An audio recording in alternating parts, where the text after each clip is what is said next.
En el video anterior veíamos el caso de la planificación de red de estaciones de servicio. Y en el análisis hicimos, aparte del cálculo de los coeficientes, la estimación, que ya sabemos de dónde surge, hicimos una serie de inferencias que nos permitieron llegar a algunas conclusiones y eventualmente hacer algunas recomendaciones. Vamos a ver de dónde surgen esas inferencias. Empecemos por entender las propiedades de los parámetros que hemos estimado, los beta, el vector beta. En primer lugar, vamos a concentrarnos en el sesgo. ¿Será un estimador sesgado o insesgado?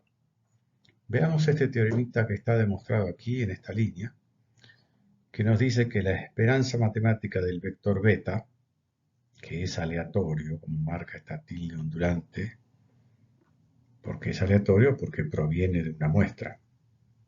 Y la muestra fue elegida aleatoriamente, por lo tanto, muchas muestras diferentes podrían haber surgido y a cada una correspondería un valor del vector beta.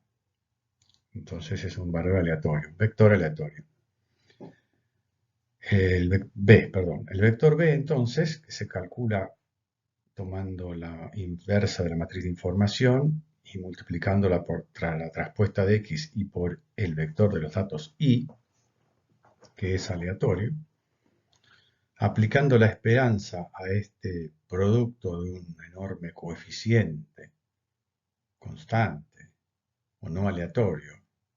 La matriz de información es traspuesta de X por X, por lo tanto no la consideramos aleatoria. Y la X tampoco. Entonces todo este coeficiente queda fuera de la esperanza. Inversa de la información por traspuesta de X y la esperanza penetra hasta aplicarse a la variable aleatoria, que es la Y.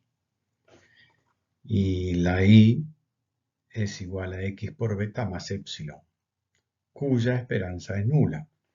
Por lo tanto, la esperanza de Y es X por beta. Fíjense que aquí tenemos la inversa de la matriz de información premultiplicando a la propia matriz de información. Y esto hace que se cancelen y queda beta. Hemos demostrado entonces que el estimador B no tiene sesgo, porque su esperanza es igual al parámetro que se desea estimar.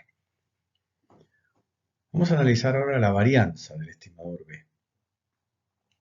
La varianza de B, como es un vector, va a ser entonces una matriz.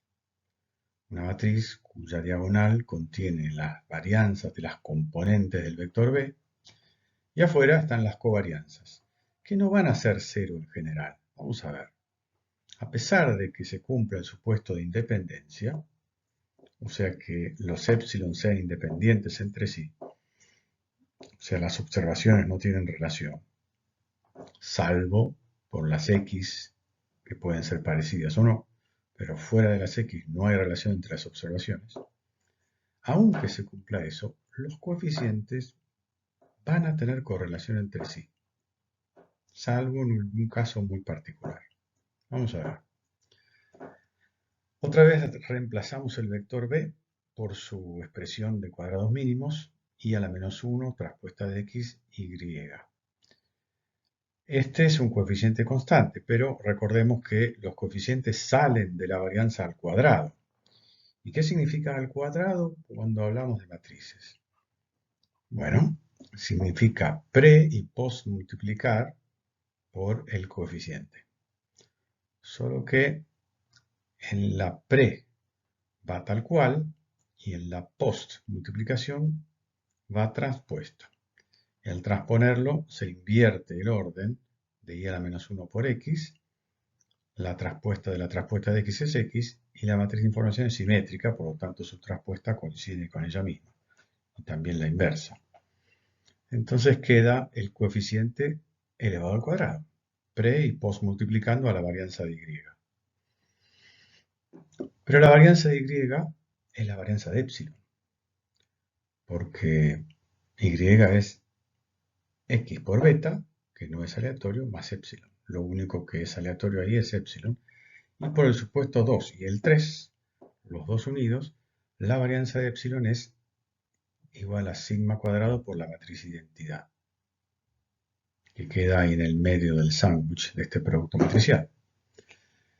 El escalar sigma cuadrado puede salir fuera de todo este producto matricial y la matriz de identidad no aporta, por lo tanto nos queda este producto de matrices inversa de la información por la propia matriz de información traspuesta de x por x, que se cancela con la primera y a la menos 1, y nos queda otra vez y a la menos 1 que no se cancela por sigma cuadrado. Es decir, la matriz de varianzas y covarianzas de las estimaciones B es igual a la inversa de la matriz de información por un escalar sigma cuadrado. Entonces, la varianza de B depende de dos cosas. Por un lado, depende del escalar sigma cuadrado, o sea, del cuadrado del error típico. Es decir, que si los puntos son muy bien aproximados por el plano, no se desvían mucho del plano, entonces el error típico es pequeño y la varianza de los coeficientes sería pequeña, por lo menos en cuanto a ese factor se refiere.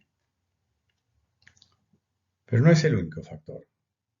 La varianza de los coeficientes podría ser grande aunque los puntos fueran bien aproximados por el plano, aunque sigma cuadrado fuera pequeña, en el caso en el que i a la menos 1 fuera grande.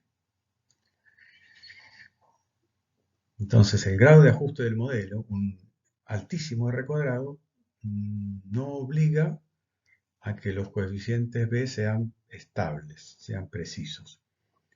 Puede haber coeficientes inestables, aunque el modelo ajuste bien. Todo depende de la matriz de información. Si la matriz de información es pequeña, y ya veremos qué es una matriz pequeña, si la matriz de información es pequeña, su inversa sería grande y la varianza de los coeficientes sería alta. Por lo tanto, los coeficientes serían inestables. ¿Qué es una matriz de información pequeña? Bueno, ese tema lo vamos a abordar la clase próxima, pero les adelanto que si hay redundancia entre las x, o sea, si hay x que son parecidas entre sí, la información se reduce. Hay variables que están sobrando, por decirlo así, y entonces esa redundancia achica la matriz de información y hace que su inversa sea alta y por lo tanto los coeficientes inestables. Es decir, cuando hay variables redundantes, los coeficientes resultan inestables aunque el modelo ajuste muy bien. La propiedad más importante del estimador de cuadrados mínimos es la eficiencia. El teorema de Gauss y Markov nos dice que la estimación de cuadrados mínimos es la que tiene la menor varianza posible. Esa es la eficiencia. Este teorema fue demostrado por Gauss y aparentemente Markov solo dio una versión limitada 100 años después, pero por alguna razón quedó su nombre ahí. Si se cumplen los supuestos 1, 2 y 3, el estimador de cuadrados mínimos es el de menor varianza posible entre los estimadores lineales insesgados. Eso es lo que establece el teorema. Hay un teorema un poquito más general, demostrado mucho después por Rao, un gran matemático indio, que generaliza el teorema y dice que el estimador de cuadrados mínimos es el de menor varianza posible entre todos los estimadores insesgados, sean lineales o no. Para esto requiere un supuesto adicional, el número 4, el de normalidad. Lamentablemente la demostración general de este teorema excede el nivel del curso. Pueden buscarla en los libros de nivel superior como el de Green, o el de Franklin Graybill, o el de Henri Cheffet, de Analysis of Variance también. Sin embargo, vamos a ver una demostración simple del teorema que solo requiere los opuestos 1, 2 y 3 y además requiere que la matriz de información sea invertible, pero con eso podemos dar una demostración sencilla. Veamos esta demostración. La hipótesis es que epsilon tiene media cero, supuesto número 1, que es homocedástico, supuesto número 2, y que es independiente, supuesto número 3, que van juntos en esta expresión matricial. La varianza de epsilon, la matriz varianza de epsilon es diagonal, con coeficientes, con elementos diagonales igual a sigma cuadrado, como ya vimos. Además, suponemos que la matriz de información es invertible, la P general. Y en estas condiciones, vamos a demostrar que el estimador de cuadrados mínimos es el de menor varianza posible entre todos los estimadores lineales insesgados. Vamos a la demostración entonces. Entonces B, que se calcula como la inversa de la matriz de información por traspuesta de X por Y, es el estimador de cuadrados mínimos. Vamos a llamar M a esta matriz y a la menos 1 por traspuesta de X. Son todos valores dependientes de las X, por lo tanto asumidos fijos, no aleatorios. Y supongamos que existe un B', otro estimador lineal insesgado de beta, que se puede calcular como otra matriz por I. A esa otra matriz la vamos a llamar M más A. Sin pérdida de generalidad, la llamamos M más A. A es la diferencia entre las matrices de los dos estimadores. Entonces, como B es insesgado, la esperanza de B' es igual a beta. Vamos a ver. Recuerden que las tildes ondulantes en esta fórmula destacan la naturaleza aleatoria de las variables indicadas. Entonces, esperanza de B' es igual a beta porque es insesgado. Es un supuesto que estamos haciendo. Expresamos B' entonces como M más A por Y. El operador esperanza es lineal, por lo tanto, la esperanza la suma de las esperanzas y nos queda esperanza de M por Y más esperanza de A por Y. También por la linealidad del operador esperanza atraviesa los coeficientes, los deja fuera. Pero veamos, M por Y es B, por definición, por lo tanto, lo puedo reemplazar. Y A por Y, la A puede salir por linealidad fuera de la esperanza. Queda la esperanza de Y. Entonces la esperanza de B es beta. Ya lo analizamos en la transparencia anterior. Y la esperanza de I es X por beta, porque I es igual a X por beta más epsilon, cuya esperanza es 0 por el supuesto número 1. Entonces tenemos que, para cualquier beta, como el beta, nos dice esta ecuación, beta es igual a beta más AX por beta, este término AX por beta tiene que ser 0, para todo beta. Por lo tanto, como eso tiene que valer para todo beta, A por X tiene que ser igual a 0. ¿Sí? Entonces tomamos este resultado parcial, A por X tiene que ser igual a 0. Conservamos en la memoria entonces que A por X tiene que ser igual a 0 y vamos a calcular la varianza de B'. B' es un vector aleatorio, una estimación, no la mínima cuadrática, otra, lineal insesgada de beta. La varianza de B', como B' es un vector, será una matriz. Vamos a desarrollar esa matriz. Entonces, B' es igual a M más A por Y. Acá lo aleatorio es Y, porque M más A es una matriz fija. Ahora, recuerden que el operador varianza no es lineal, sino que permite sacar fuera los coeficientes, pero van al cuadrado. Y cuando el coeficiente se trata de una matriz, en vez de ir al cuadrado, se hace algo parecido, que es que se premultiplica y postmultiplica por la matriz. O sea, es como si fuera al cuadrado, ¿verdad? Pero es en forma matricial, que como el producto no es conmutativo, hay que tener cuidado con el orden del producto.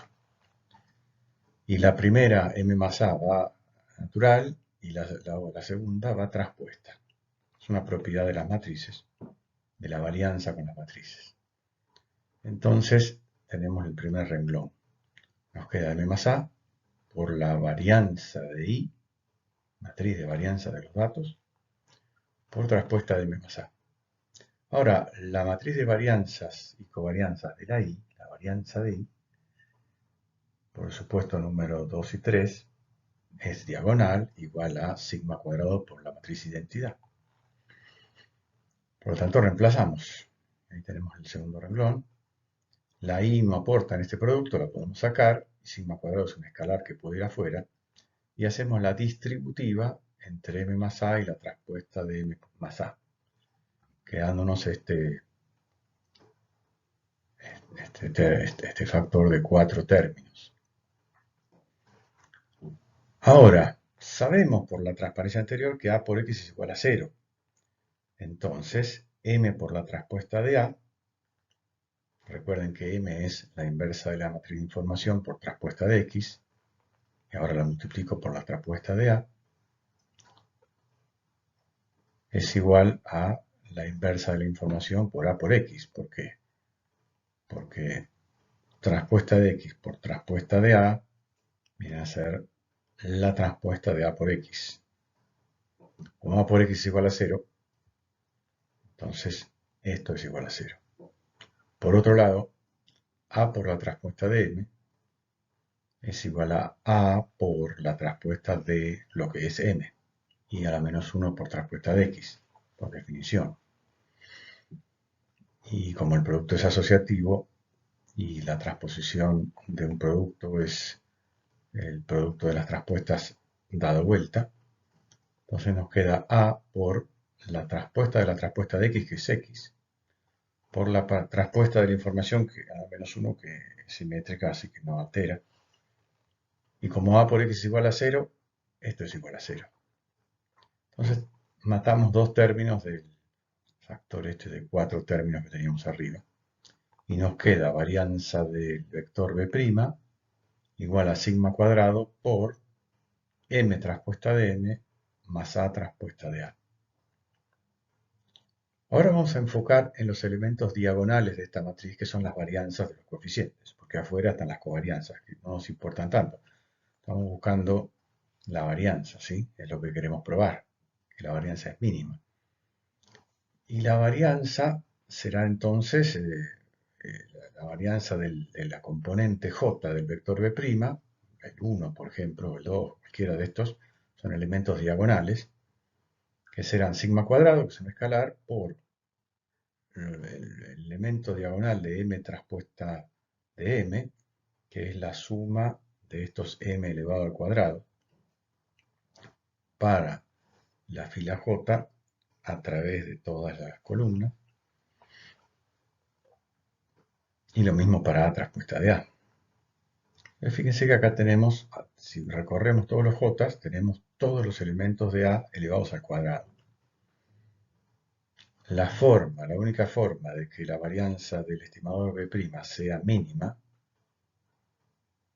la mínima posible, ocurre cuando todos los elementos de la matriz A son nulos. Porque están al cuadrado, o sea que siempre suman aquí a la varianza, y la forma de que sea mínima es que todos fueran 0. Entonces acabamos de probar que A tiene que ser 0. Y por lo tanto, si A es 0, B' es exactamente igual a B. Quod erat demonstrandum. ¿Sí? Acabamos de demostrar que cualquier estimador lineal incejado, si tiene varianza mínima, tiene que ser igual al estimador mínimo cuadrático. Volvamos entonces sobre las propiedades de los estimadores. Tenemos dos estimaciones aquí. La estimación de beta, dada por B, cuya expresión es esta que está aquí arriba, inversa de la matriz de información por traspuesta de X por Y, y también la estimación del error típico o de su cuadrado, ¿no? De sigma cuadrado, que es S cuadrado. El estimador de S cuadrado se calcula como la suma de Gauss, traspuesta de E por E, dividido los grados de libertad, que son en este caso el número de datos menos el número de parámetros. ¿Por qué? Bueno, se pierden P grados de libertad al estimar las P componentes del vector beta. O sea, el B trae P estimaciones que quitan P grados de libertad. Bueno, voy a enunciar rápidamente sin demostración estas otras propiedades, que son las siguientes. S cuadrado es también un estimador insesgado. La esperanza de S cuadrado es sigma cuadrado, que es lo que se pretende estimar. Esta demostración es parecida a la que hicimos en su momento de la varianza, solo que en vez de n-1 es n-p. Además, b y s cuadrado son aleatorios independientes, a pesar de estar calculados sobre los mismos datos, porque observen que b está calculado sobre las x y la y s cuadrado está calculado sobre los e que provienen de las x y la y, o sea, todo se calcula a partir de la misma muestra. Sin embargo, son desestimadores independientes. O sea, si tomáramos muchas muestras, muestra tras muestra, no presentarían ningún tipo de dependencia.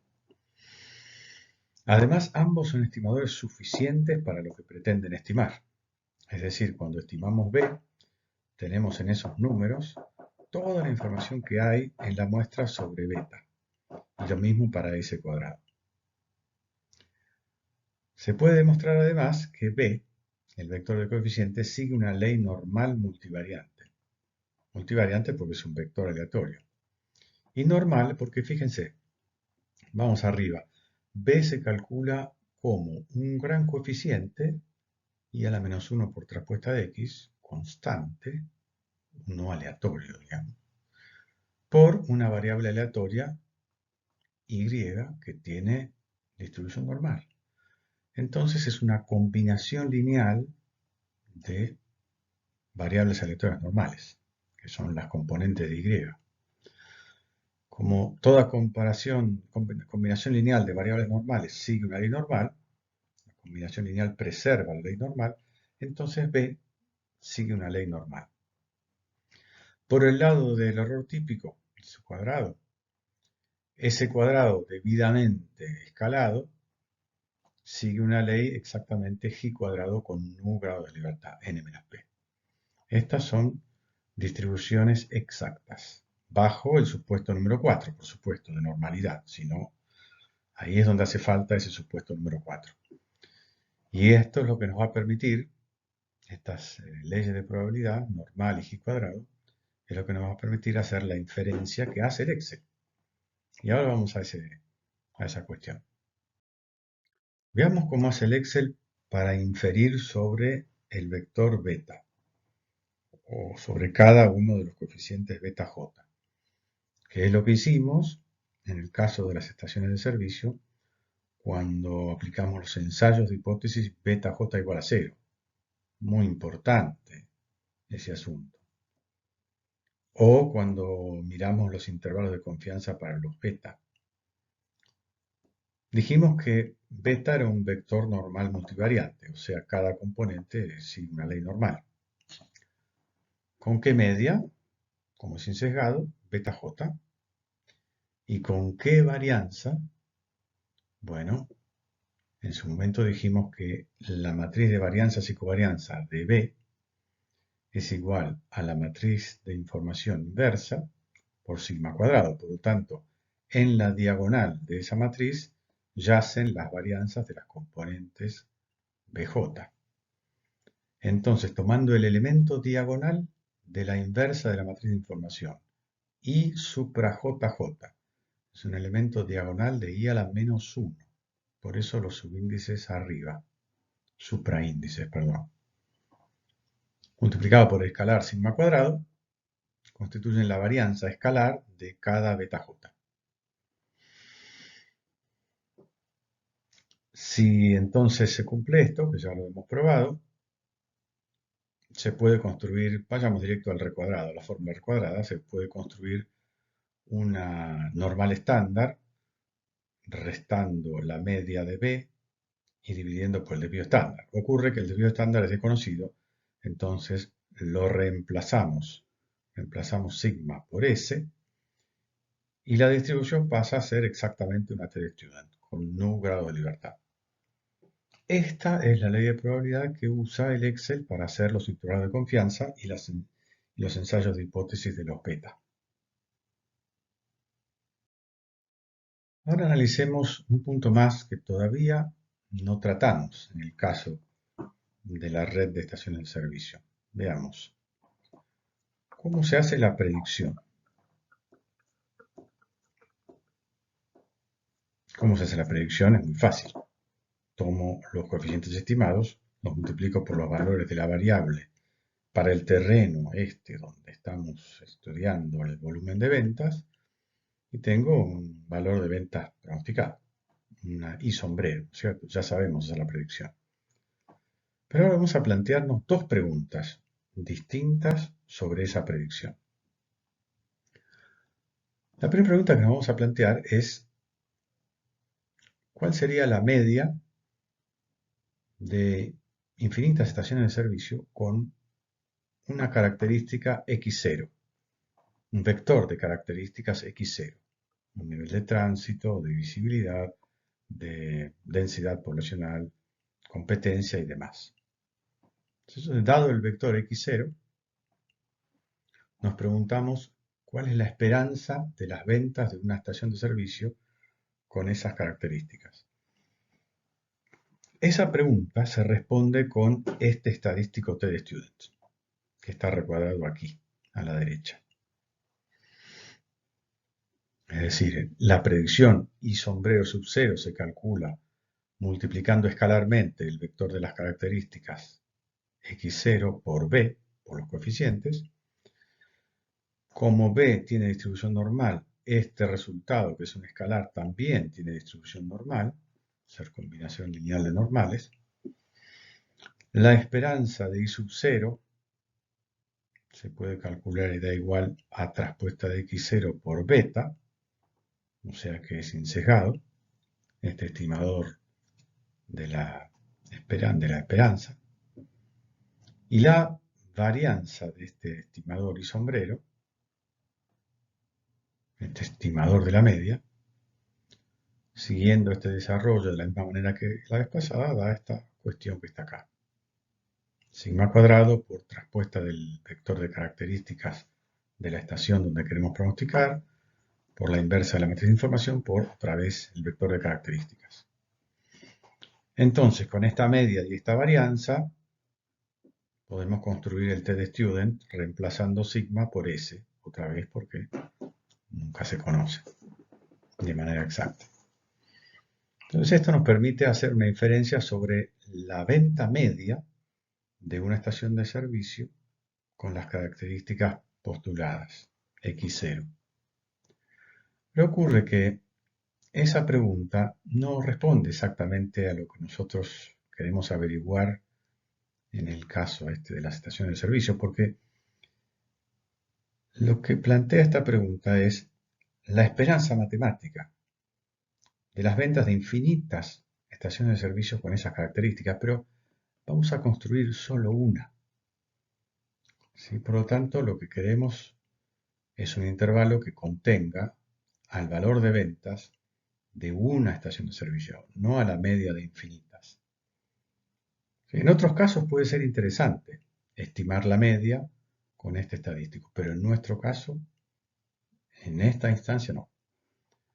Entonces vamos a resolver el problema de predicción, es decir, construir un intervalo tal que contenga a las ventas de infinitas posibles potenciales estaciones de servicio con las características x0. Como contendrá un 90% de las ventas de infinitas estaciones de servicio con esas características, entonces con 90% de probabilidad contendrá a la única que vamos a construir, o que estamos considerando. Este es un problema bastante sutil. Esta cuestión de la diferencia entre el intervalo de confianza para la media y el intervalo de predicción para un solo valor es sutil y bastante difícil de captar. Pero ya lo vamos a ver en sucesivos casos. La predicción de un solo valor, de una sola estación de servicio, se hace de la misma manera. Solo que, además del valor traspuesta de x0 por beta, está la propia aleatoriedad de una estación de servicio, que acá estaba promediada, estaba eliminada con su esperanza 0. Sí, ahora no estamos haciendo la inferencia sobre la esperanza de las ventas, sino sobre las propias ventas de una estación de servicio. Entonces es necesario calcular la varianza de la desviación, ¿sí? de la diferencia entre las ventas de una estación de servicio y la estimación. Y esas son exactamente igual a la varianza que acabamos de calcular más sigma cuadrado. Es decir, a la incertidumbre que teníamos antes, este complejo producto de aquí, se agrega la propia aleatoriedad de los datos.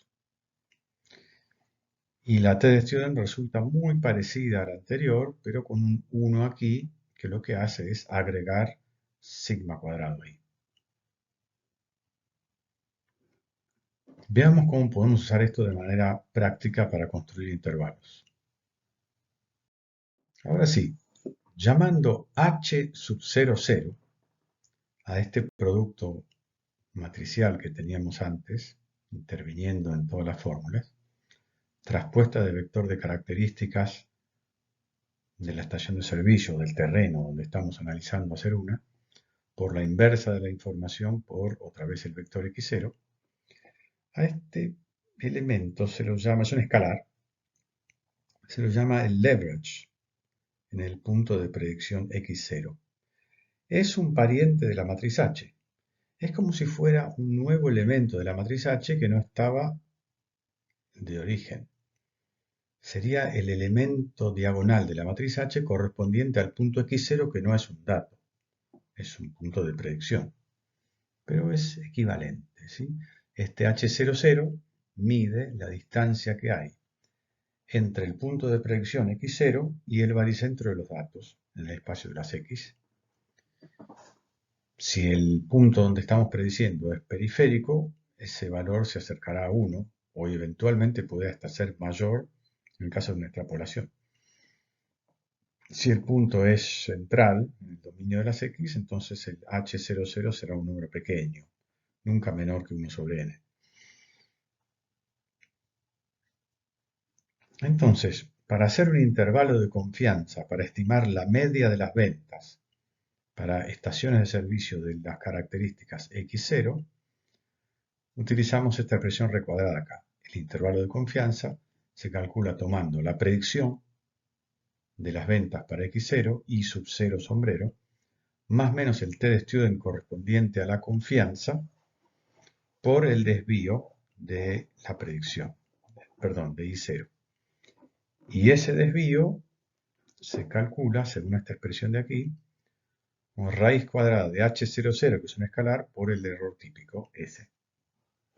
Si en cambio buscáramos hacer un intervalo de predicción para contener a las ventas propias puntuales de cada estación de servicio, todas con características x0, entonces la expresión es muy similar, solo que el desvío de predicción, este que está aquí en la segunda fórmula recuadrada, se calcula con un 1 más h00.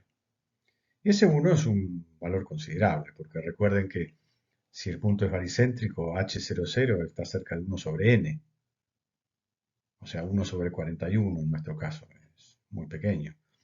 Si el punto es periférico, h se acerca a 1, sumarle otro 1 es un montón. Entonces este intervalo es mucho mayor que el intervalo de confianza para la media. Pero vamos a resolverlo en Excel.